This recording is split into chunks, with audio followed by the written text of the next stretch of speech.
Monsieur le directeur général, je vous donne la parole.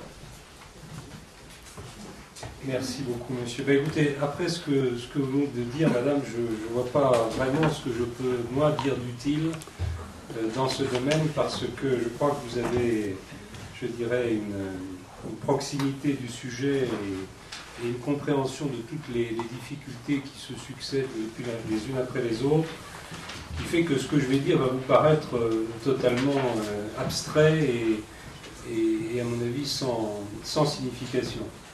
Bon, malgré tout, je crois qu'il faut que je remplisse cette tâche, donc je remercie Emmanuel Hirsch de cette invitation. Je crois que l'ouverture de l'espace de réflexion éthique sur la maladie d'Alzheimer, c'est quelque chose d'important, ne serait-ce que parce que ça nous permet aujourd'hui d'entendre ce que vous avez dit et de le partager, et je crois que à soi seul, ça suffit peut-être, et on pourrait peut-être s'en tenir là.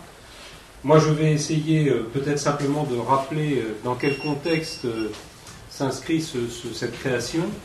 Bon, vous savez qu'il y a eu maintenant, depuis un peu plus de 2 ans, une initiative importante, alors initiative politique, mais initiative importante, pour que, prenant conscience de la place que revêtait la maladie d'Alzheimer dans notre société, à la fois par le nombre de malades, par l'impact que ça avait sur les personnes qui s'en occupaient, et bien de faire en sorte que l'on essaye de développer un plan d'action avec toute une série de mesures qui visaient à essayer de faire face le mieux possible.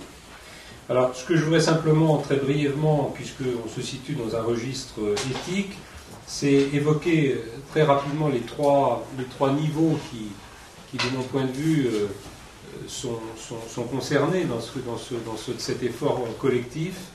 Il y a d'une part tout ce qui concerne la connaissance, et c'est vrai qu'il y a, je crois, un devoir d'essayer d'en savoir plus sur cette maladie pour peut-être un jour pouvoir, je dirais, soit la diagnostiquer plus facilement, soit la prévenir, soit la traiter. Et donc, de ce point de vue-là, il y a incontestablement un effort scientifique qui, à mon avis, participe de cette dimension éthique. Je crois que c'est Jean Bernard qui disait, il y a très longtemps maintenant, que ce qui n'est pas scientifique n'est pas éthique, et je crois que c'est très important d'aborder ce sujet avec un esprit scientifique également, pour mieux connaître cette maladie, mieux comprendre les conditions dans lesquelles elle apparaît, dans lesquelles elle se développe, et peut-être un jour, effectivement, mieux connaître aussi tous les enjeux que vous avez évoqués, qui sont des enjeux de prise en charge dans toutes les dimensions les plus quotidiennes. Ça aussi, ça fait partie de la science. Bien mesurer l'articulation qui existe, qui doit exister entre l'aspect santé et l'aspect social. Tout ça, ça fait que petit à petit, et vous évoquiez d'ailleurs un certain nombre de mesures dont vous disiez finalement j'aimerais en connaître le résultat, ou j'aurais aimé en connaître le résultat. Je crois que c'est typiquement cette question de la connaissance qui est posée, c'est-à-dire on fait des choses, le moins qu'on puisse faire, c'est d'essayer d'en tirer des informations utiles pour les autres et pour la suite.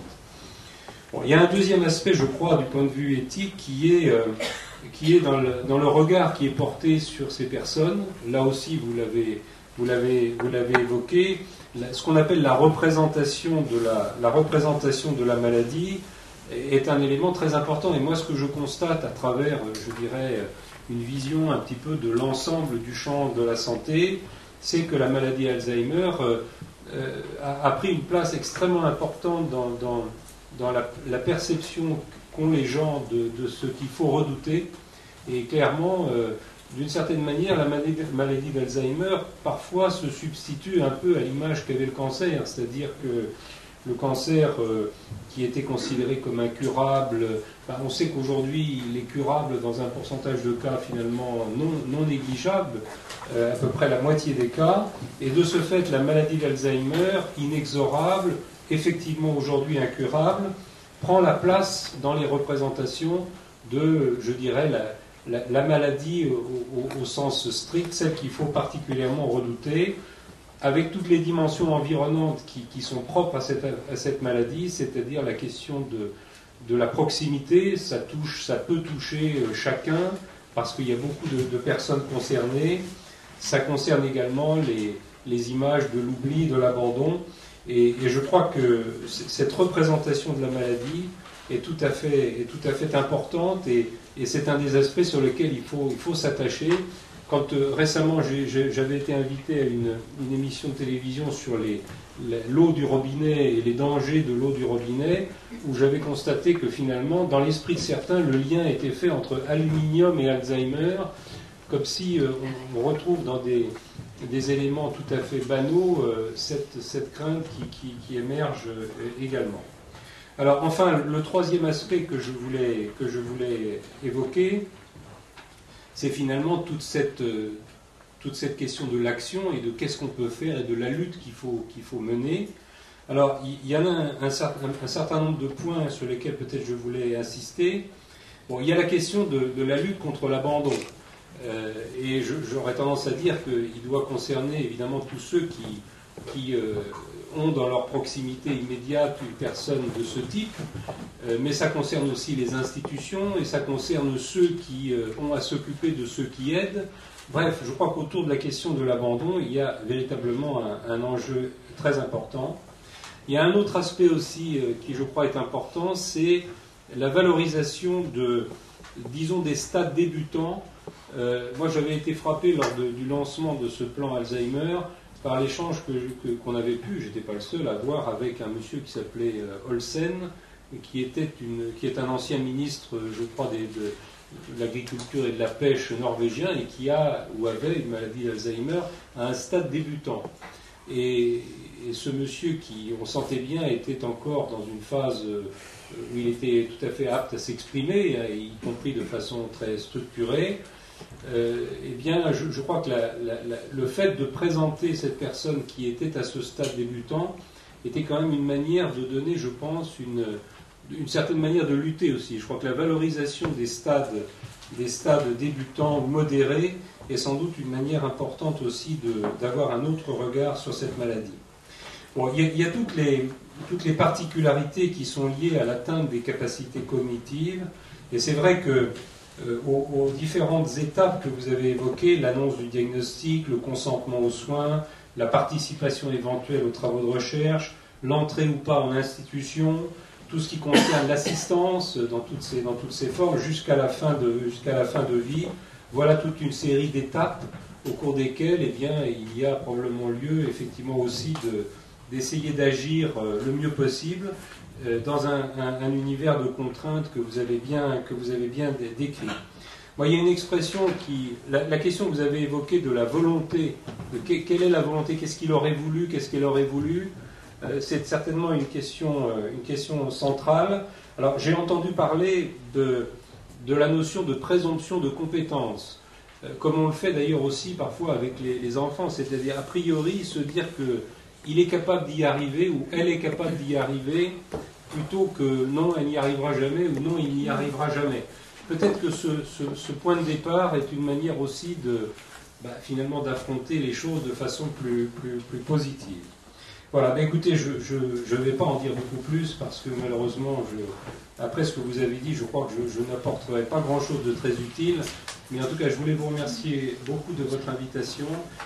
Malheureusement, je ne pourrai pas rester très longtemps parce que j'ai d'autres affaires sur le feu, si j'ose dire.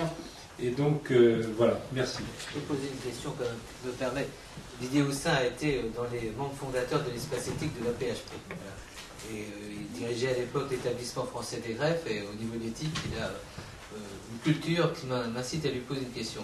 Donc, pour Didier Houssin, quelles seraient les références éthiques ou les valeurs éthiques à promouvoir dans une approche de la maladie d'Alzheimer?